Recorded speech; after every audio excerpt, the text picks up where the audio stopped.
दुख दर्द भव के सब मिटे, सतगुरु चरण नित से। दुख दर्द भव के सब मिटे,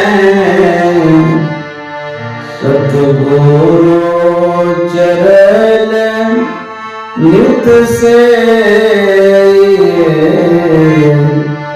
गुरु भक्ति बिन कछु ना बने, मेरी सकल संतन कही।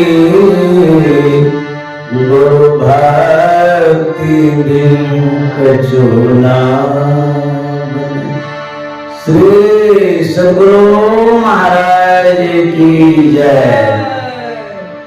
प्रातः स्मरणीय अनंत श्री विभूषित परमाराध्य सद्गुरु महाराज गुरुदेव महर्षि संत सेवी परमहंस जी महाराज, मंच पर उपस्थित साधक वृंद, सत्संग प्रेमी महान भावों, माता एवं बहनों, हम लोग उद्घाटन कार्यक्रम में सम्मिलित हुए हैं।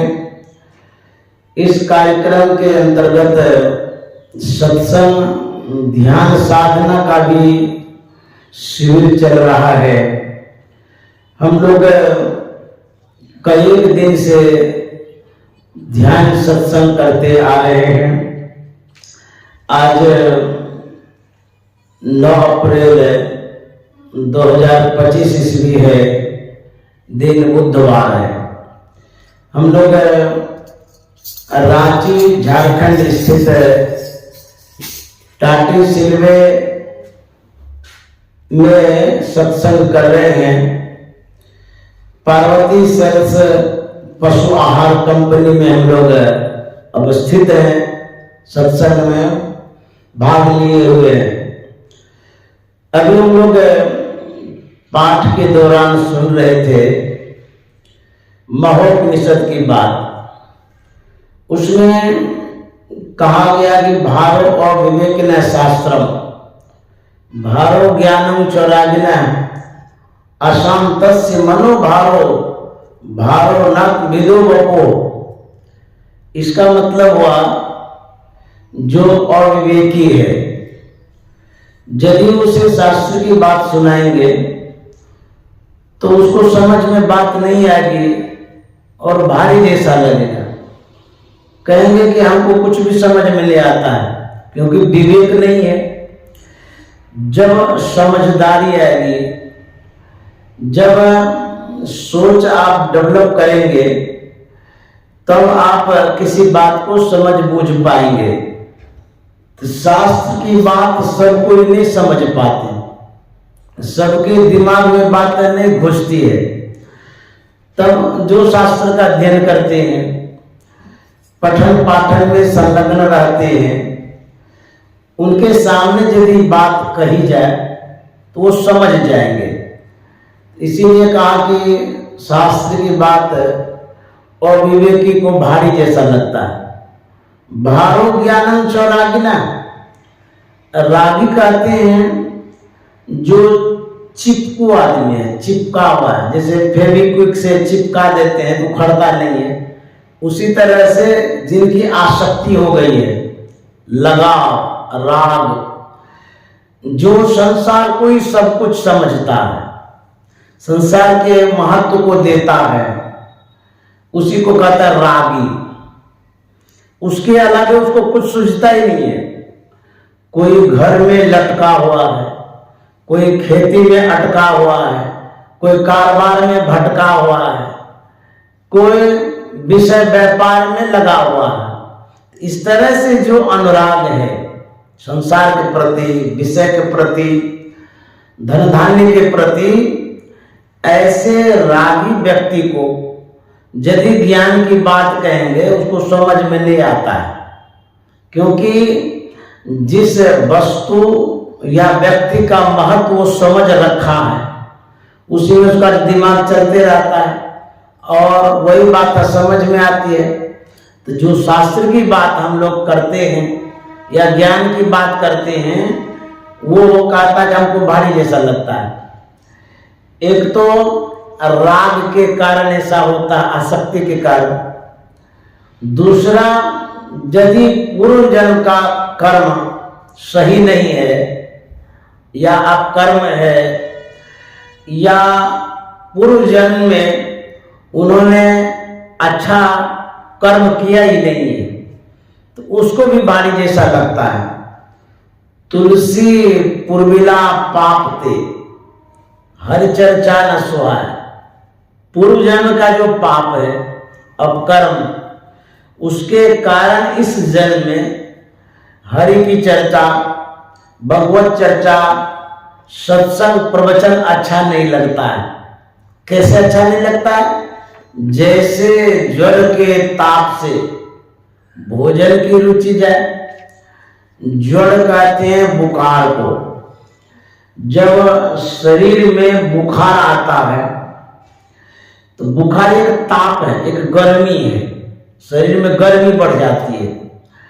शरीर का ताप जो है वह अनबैलेंस हो जाता है तो उसी को बुखार कहते हैं। जब बुखार अधिक होता है हमारी जो स्वाद ग्रंथियां हैं वो विपरीत हो जाती है, मतलब टेस्ट खराब हो जाता है। मुंह में कुछ भी लेते हैं पता नहीं चलता, एक ही जैसा लगता है। तो जब बुखार अधिक चढ़ता है तो भोजन की रुचि समाप्त हो जाती है। किसी प्राणी के अंदर में पूर्व जन्म का पाप यदि अधिक चढ़ जाता है उसको शास्त्र की बात अच्छी नहीं लगती, ज्ञान अच्छा नहीं लगता है। तो इस तरह से संतों ने कहा अशांतस्य मनोभारो।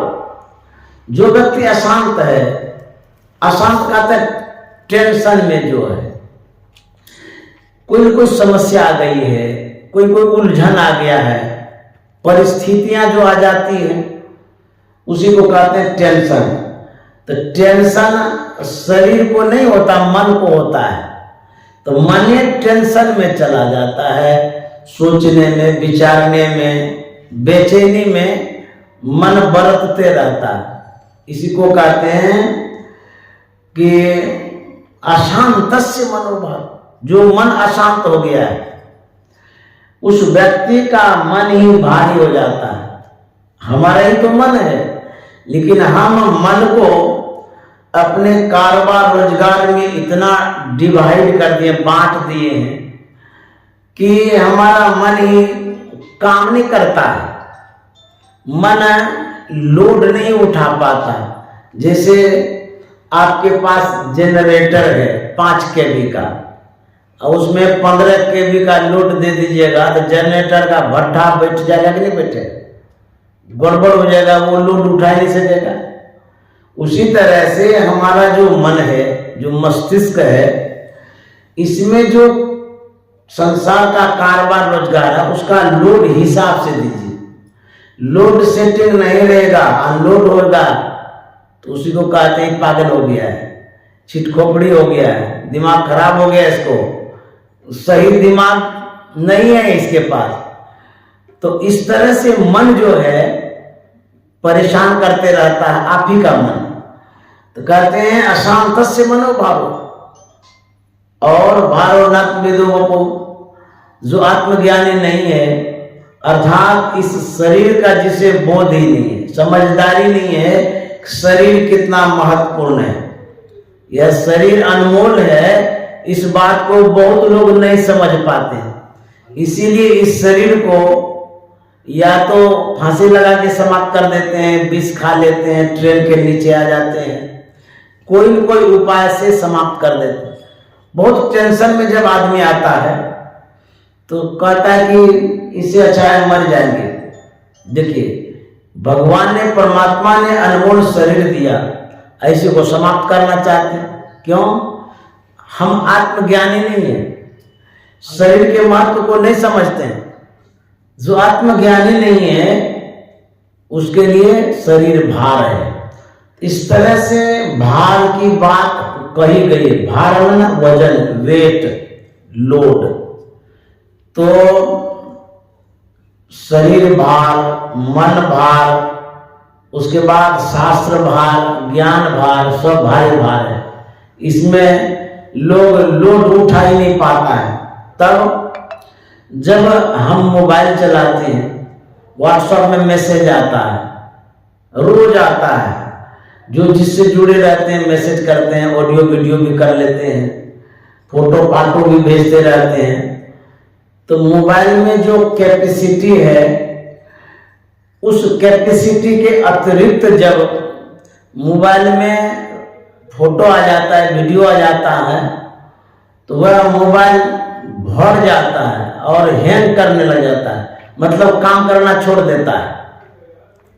तो क्या करते हैं, जो मैटर है, सामान, फोटो, वीडियो वगैरह, अनावश्यक मैटर को हटाते हैं, डिलीट करते हैं।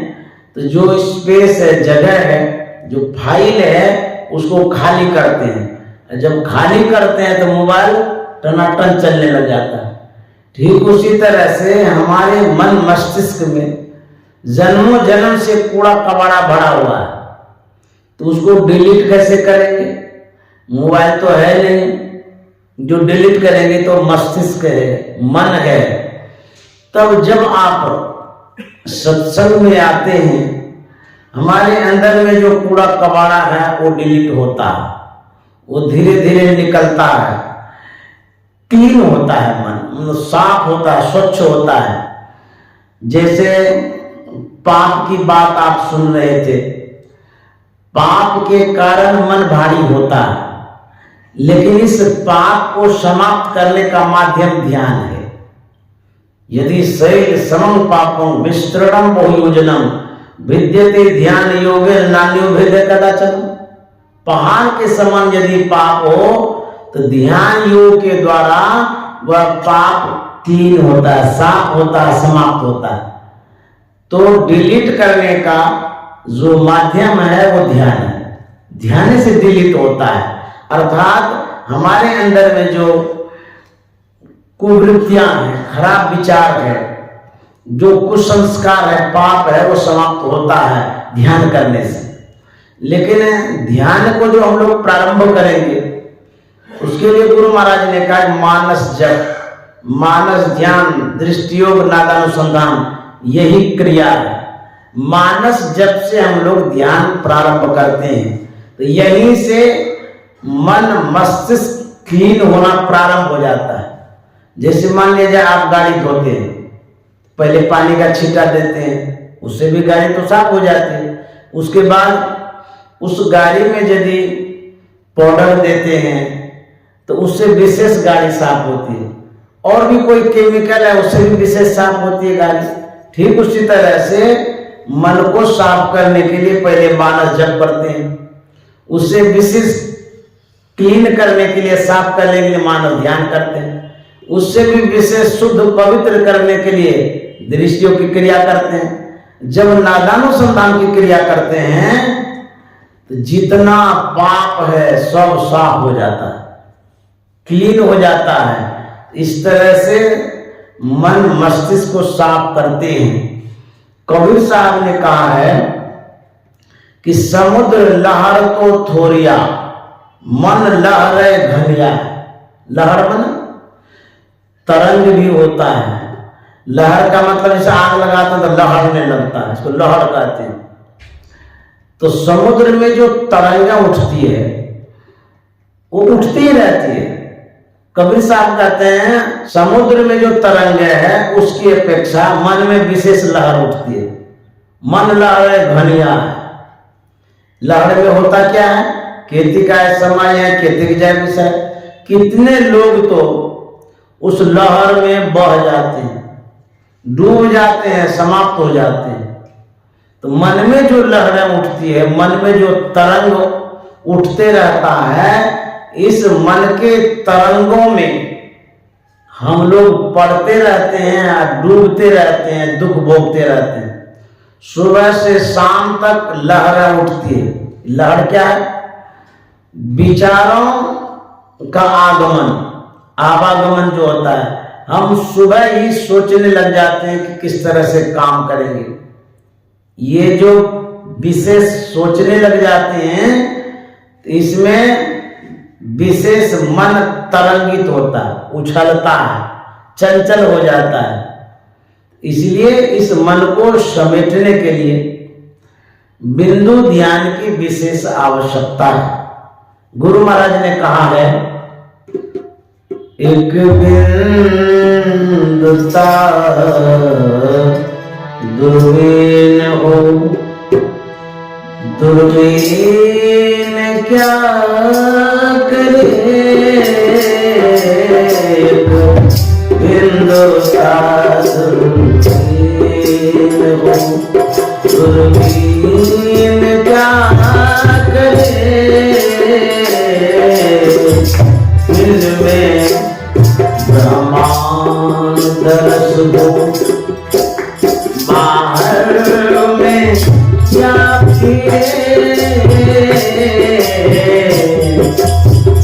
पिंड में ब्रह्मांड दर्श हो, बाहर में क्या फिरे,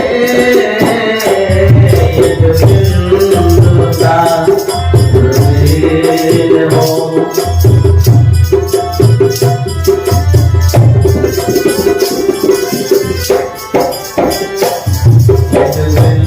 दूरबीन क्या करे, दूरबीन हो, दूरबीन क्या करे,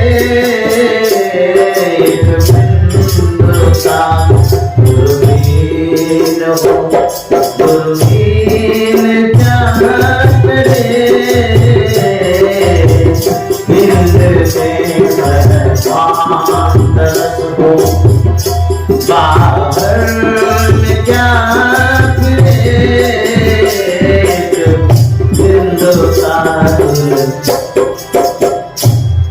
गुरु महाराज का पद्य है, अनुभव युक्त पद्य है। गुरु महाराज ने जो साधना की, उसके तहत गुरु महाराज ने कहा कि समझा में ही, मैंने समझा है संत मत को, साधना की बात को, सत्संग को मैंने समझा है, सिर्फ समझ करके नहीं रह गया, लखा नमूना, नमूना के तौर पर मैंने देखा भी है। अंतर के अनुभूतियों को बता रहे हैं कि मैंने समझा भी है, साधना करके लखा भी है, देखा भी है। उसी तहत मैं कहता हूं कि बात है सतहित की, बात राज की है, रहस्य की है, सत्य की है और हित की है। कहते हैं जिनको एक बिंदुता रूपी दूरबीन की प्राप्ति होती है, कहता है पूरा ब्रह्मांड दिखता है अंदर में।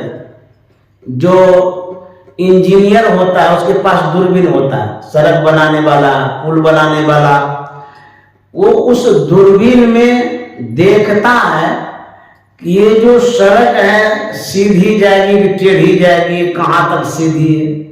दूरबीन में क्षमता है, दूर से दूर तक देखने की क्षमता है, दूर से दूर तक देख लेते हैं। लेकिन वह दूरबीन जो भौतिकवादी के पास है वो सीमित दूरबीन है।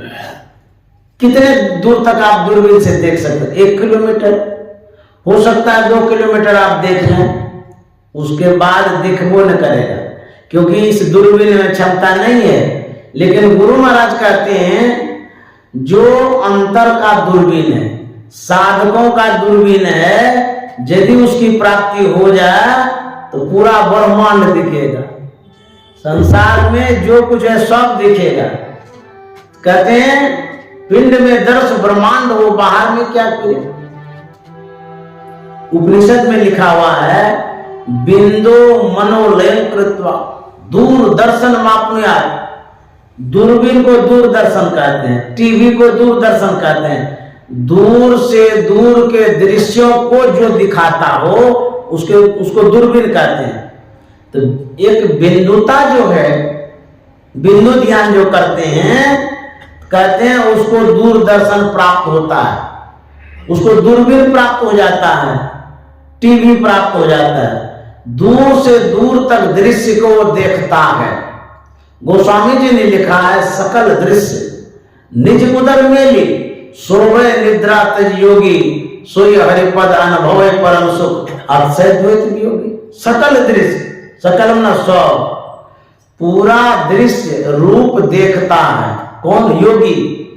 कहां देखता? अंदर में, अपने अंदर में सब कुछ देखता है योगी महात्मा।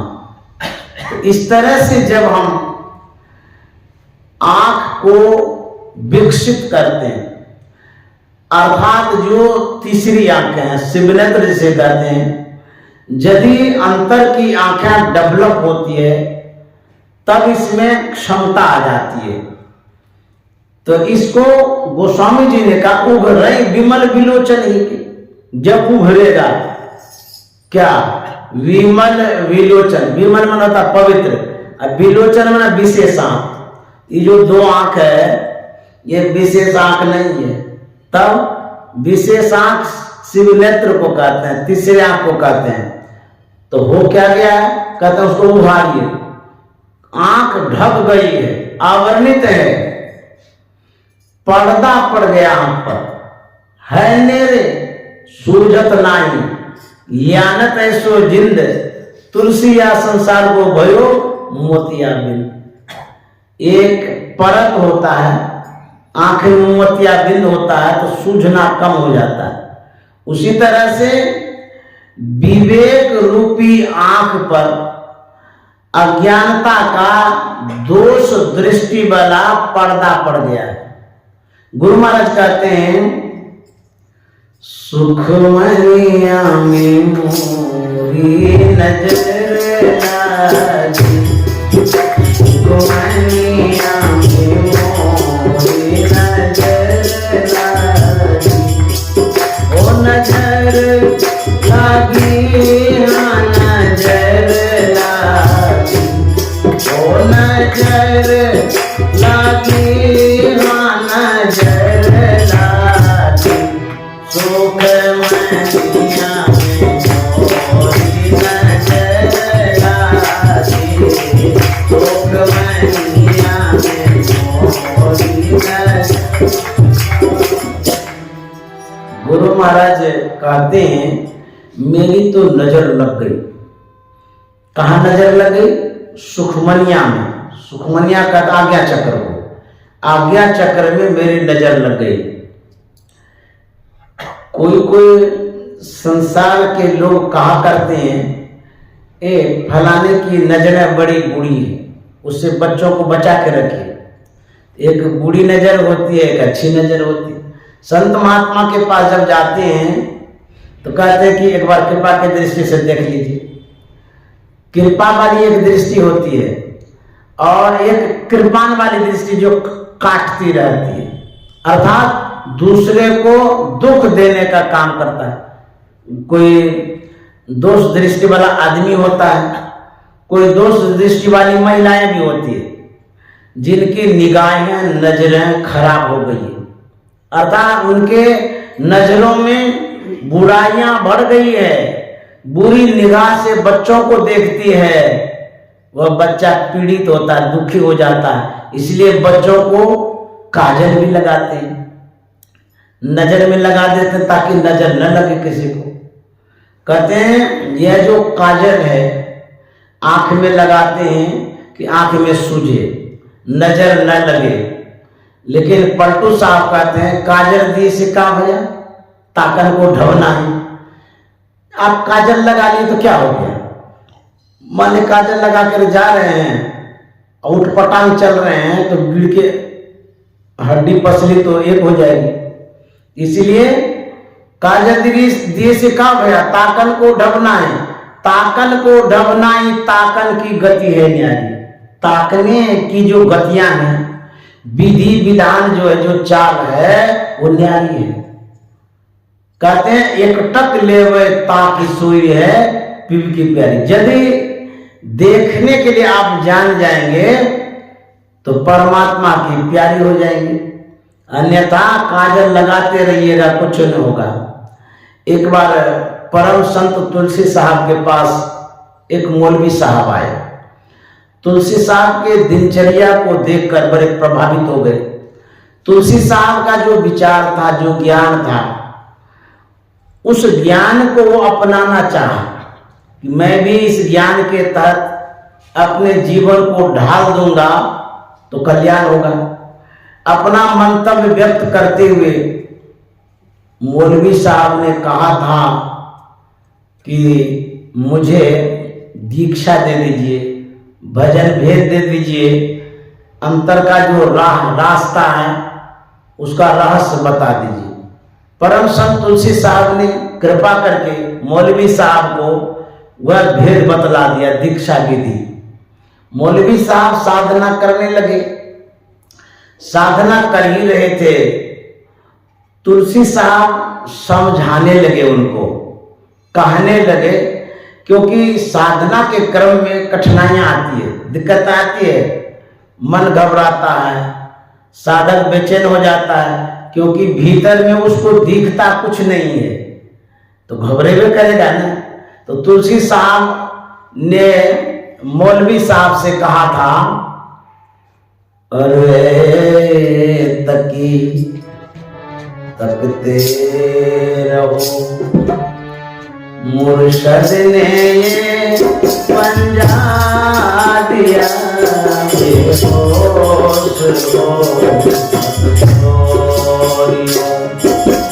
घर चाहे तो जलवा पिया,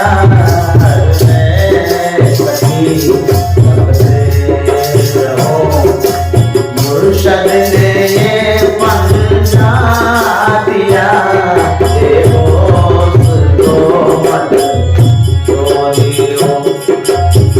चाहे तो जलवा पिया,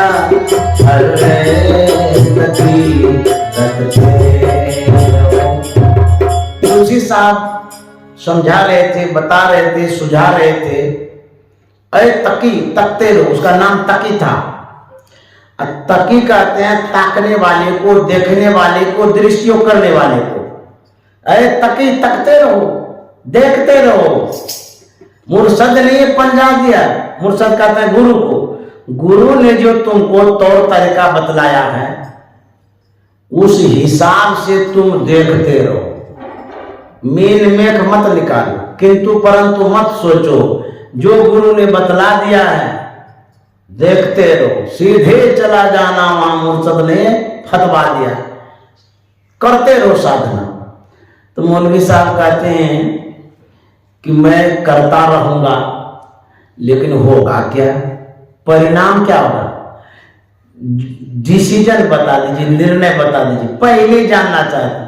बहुत सत्संगी लोग दीक्षा के समय पूछते हैं, ध्यान करेंगे तो क्या क्या दिखेगा, भाई तुमको अभी ये बता देंगे, तू करके देखो, पहले जानना चाहता दिखता क्या है। जब पहले बता देंगे तो कर बोल करेगा। तो पूछते हैं कि बताइए होगा क्या, आपके रास्ते पर चलेंगे, दृश्यों की क्रिया करने लगेंगे, आप जो कह रहे हैं मैं करता रहूंगा, लेकिन परिणाम बता दीजिए। तुलसी साहब का ठीक है, सुन लो परिणाम। होगा फजल दरगाह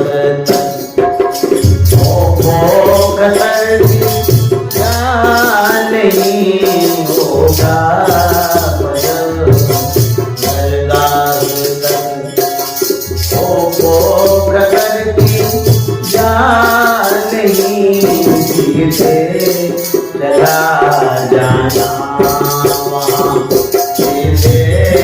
चला जाना, चला जाना,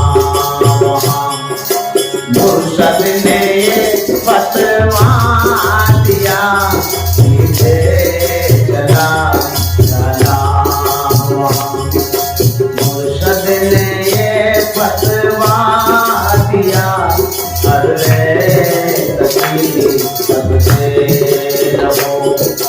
मुर्शद ने पंजा दिया,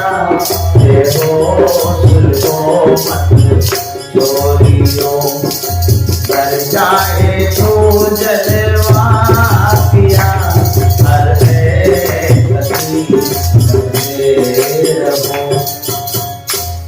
तुलसी साहब कहते हैं तुम पूछते हो कि होगा क्या? अरे होगा फजल दरगाह तक। तुम्हारा जो मुकाम है, जो गंतव्य है, जो ठौर ठिकाना है, जहां तक साधक पहुंचता है अल्लाह तक, वहां तक जाने का जो रास्ता है साफ हो जाएगा। एक होता पजल, एक होता फजल। पजल मना खेल होता है और फजल मना उजाला। तुम्हारे अंदर में उजाला हो जाएगा, प्रकाश हो जाएगा, रास्ता साफ हो जाएगा, क्लीन हो जाएगा, दिखने लगेगा। होगा फजल दरगाह तक, जहां तक तुम जाना चाहते हो रास्ता साफ हो जाएगा। खौफो खतर की जानी, डर भय की कोई बात नहीं है, सीधे चला जाना हो, डरना वरना नहीं है। जैसा मैंने बतलाया है वैसा तुम करते रहो और साफ रास्ते से दरगाह तक पहुंच जाओगे। सीधे चला जाना वहां मुर्शद ने ये फतवा दिया।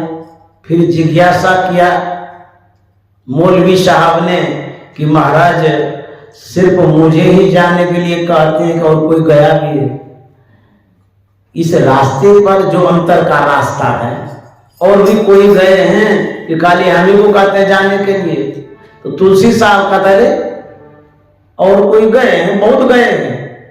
तो मौलवी साहब ने कहा नमूना तौर पर कुछ का नाम तो बता दीजिए, ताकि विश्वास और भरोसा तो हो जाएगा कि जब ऐसे ऐसे गए हैं लोग तो हम भी जाएंगे हिम्मत बांध करके।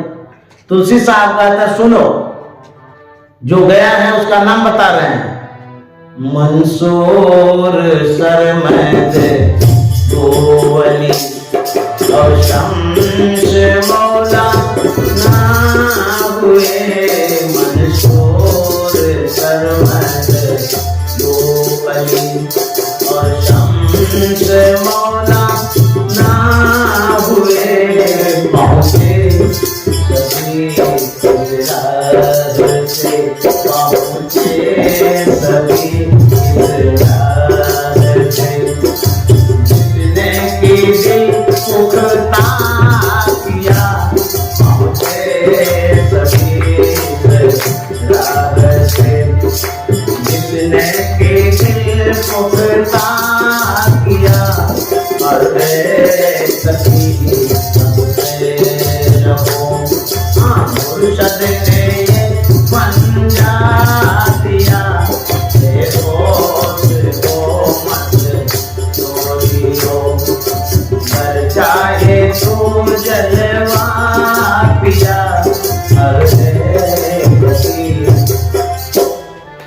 तुलसी साहब कहते हैं मंसूर सरमद बुअली और शम्स मौलाना हुए, ये सब फकीर हो गए, संत हो गए हैं और ये सब इस रास्ते से पहुंचे।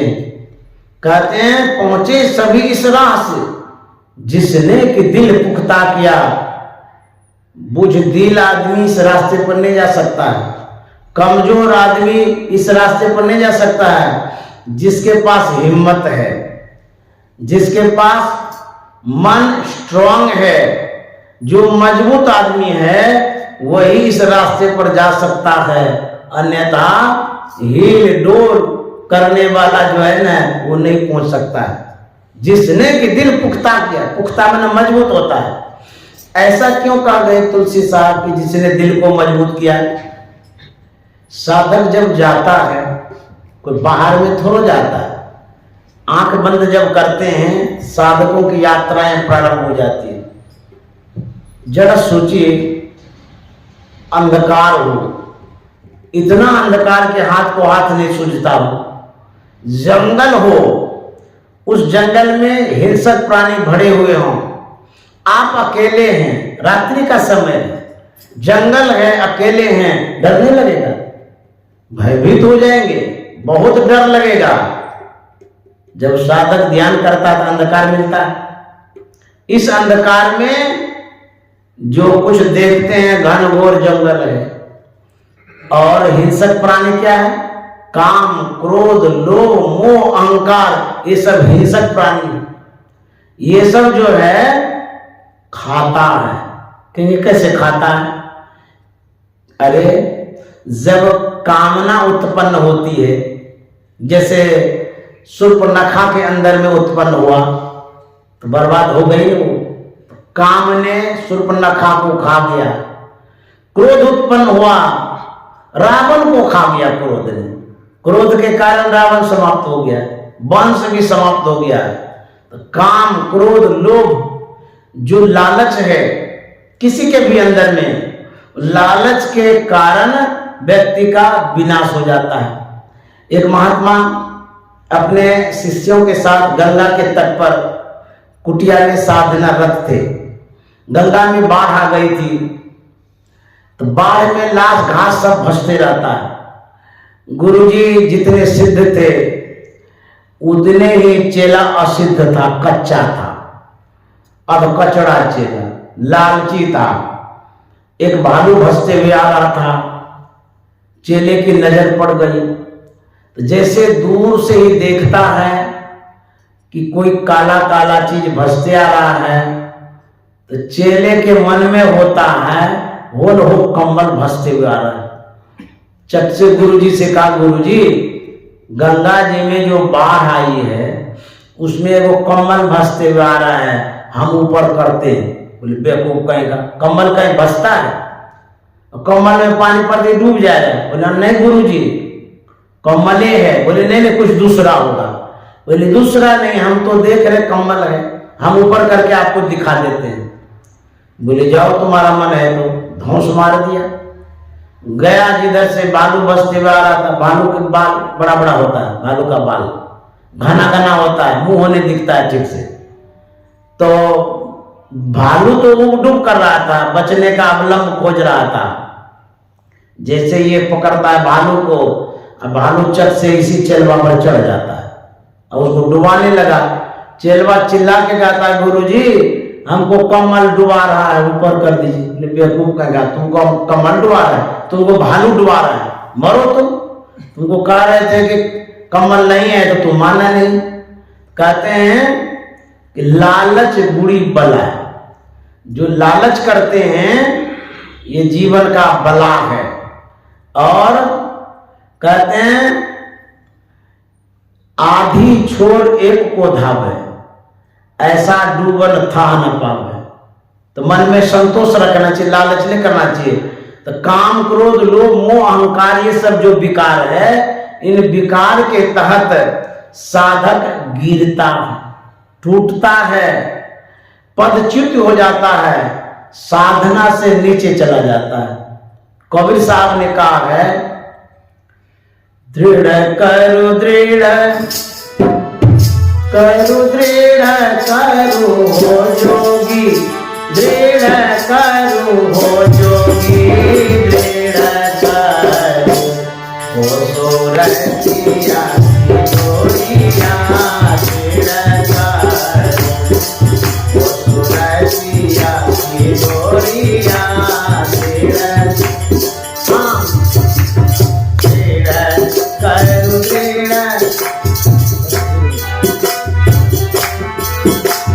दृढ़ करो हो जोगी, दृढ़ करो हो सोरठिया की गोरिया, दृढ़ करो हो सोरठिया की गोरिया।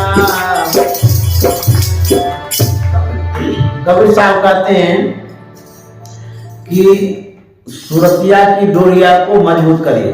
सूरत कहते हैं ख्याल को। हमारा जो विचार है वही विचार ख्यालों में डाइवर्ट होता है, कन्वर्ट होता है। जो विचार है वही मन का सामग्री है। आपका जो विचार है वो मन से उत्पन्न चीज है, मन से उत्पन्न होता है क्या विचार। तो जो विचार उत्पन्न होता है उसी के अनुरूप हमारा ख्याल बनता है, और जैसा ख्याल बनता है उसी के अनुरूप हमारी स्थितियां होती है। जय आशा तय बासा साधो, मन का यही तमाशा। तो जब हम ख्याल करते हैं, कहाँ करते हैं ख्याल? संसार में, परिवार में, रोजगार में। तो कहते हैं संसार में जब ख्याल करते हैं ये पसर जाता है, मन पसर जाता है, ख्याल पसर जाता है, हमारी सूरत पसरती रहती है। तो कहते हैं पसरा मना बटोर रे। पसरे हुए मन को बटोरिए, अर्थात जो ख्याल बंट गया है विषय में, व्यापार में, कारोबार रोजगार में, उसको बटोरिए, समेटिए, केंद्रित करिए। इसीलिए कबीर साहब कहते हैं कि सूरत की जो डोरी है उसको मजबूत कर लीजिए। अर्थात जब एक जगह स्थिर करेंगे अपने ख्यालों को, अर्थात बिंदु पर जब मन को लाएंगे, तब सूरत की डोरी मजबूत होगी और तब मन को आप बांध सकते हैं, अन्यथा मन को बांधना बड़ा मुश्किल है। गुरु महाराज कहते हैं, आओ वीरो मर्द बनो, आओ जेल तुम्हें तजना होगा, आओ वीरो मर्द बनो, जेल तुम्हें तजना होगा, मननी जग के अमर फिर डटना होगा, आओ वीरो मर्द बनो, तुम्हें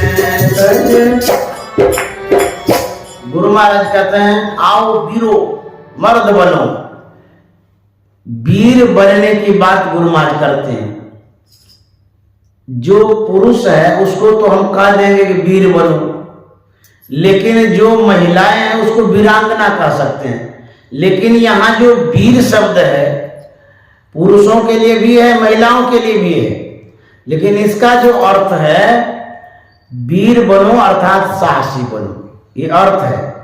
आओ वीरो मर्द बनो, मर्द बने मतलब साहसी बनो। तो कहते हैं डरपोक मत बनो, साहसी बनो, हिम्मतबाज बनो, तब जाकर के आप आगे बढ़ सकते हैं। यदि आप प्रयास करते हैं और ढीला ढाला करेंगे तो आगे बढ़ पाएंगे।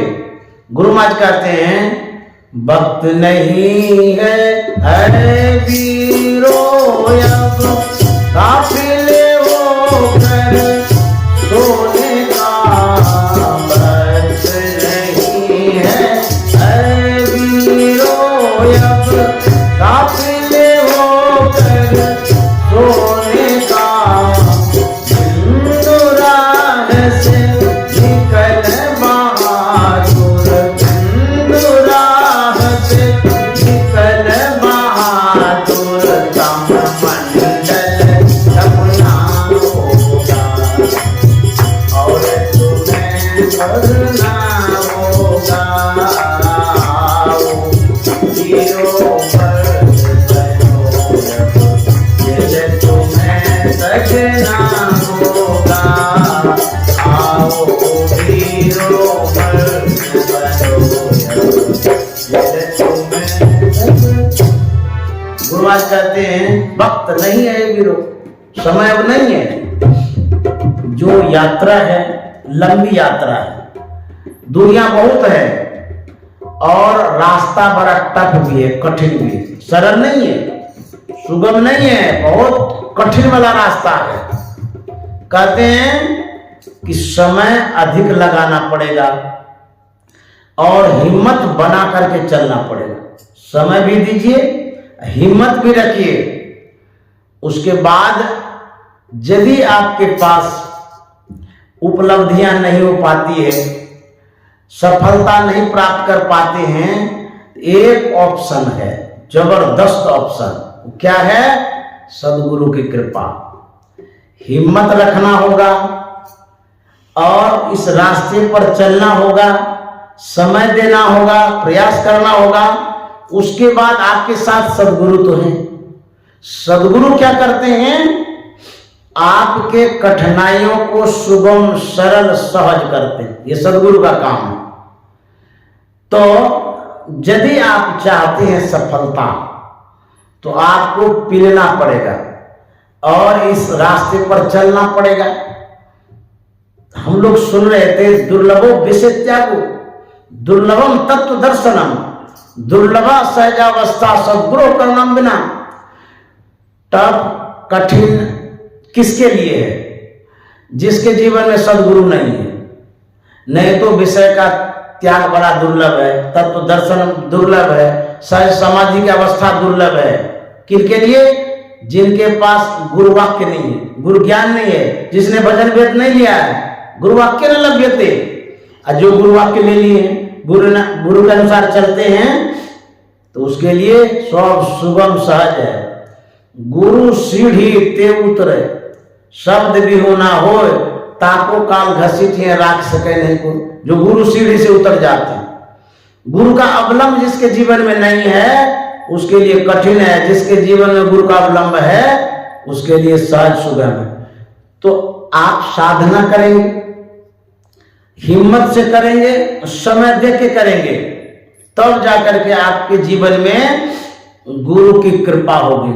गुरु महाराज कहते हैं, गुरुपद धर कर ध्यान से सोरो, गुरुपद धर कर ध्यान से सोरो, दृष्टि राखो सुख मन में, गुरुपद धर कर ध्यान से सोरो, दृष्टि राखो सुख मन में, मन की चंचलता से बल, मन की चंचलता से बल, कर के बचना होगा और तुम्हें बढ़ना होगा।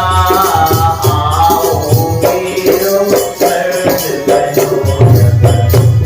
तुम्हें बचना होगा, आओ वीरों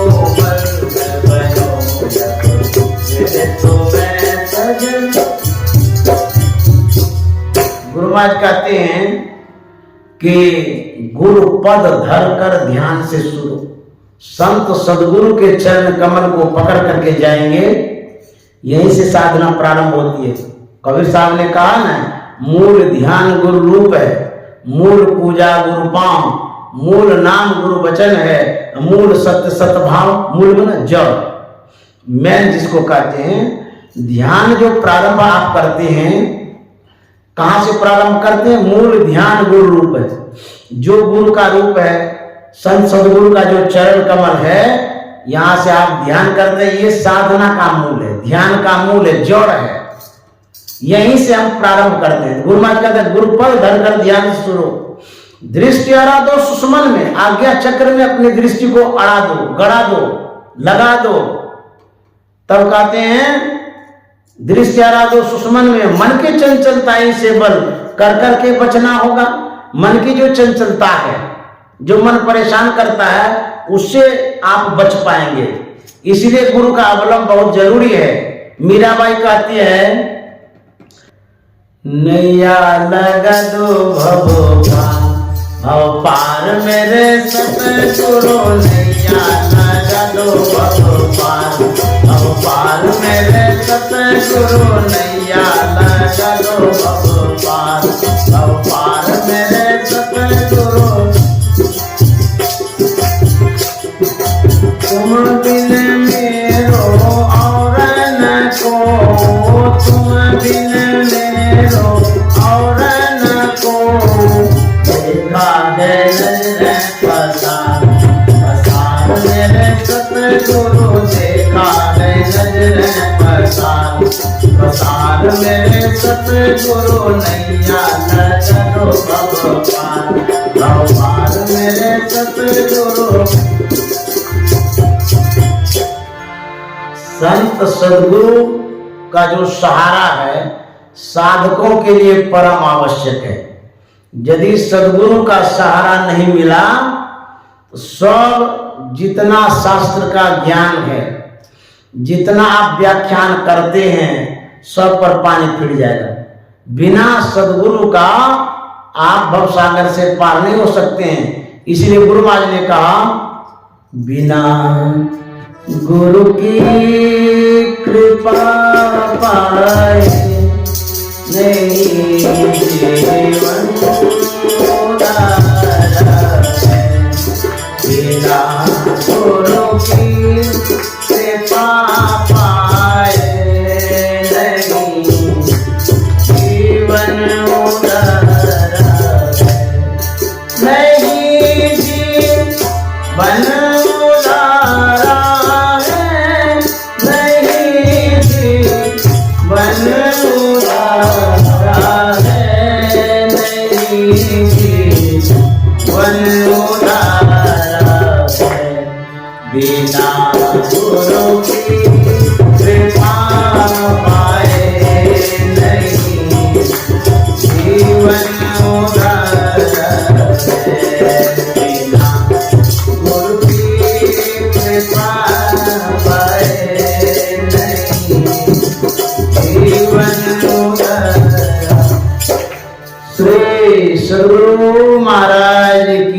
जय।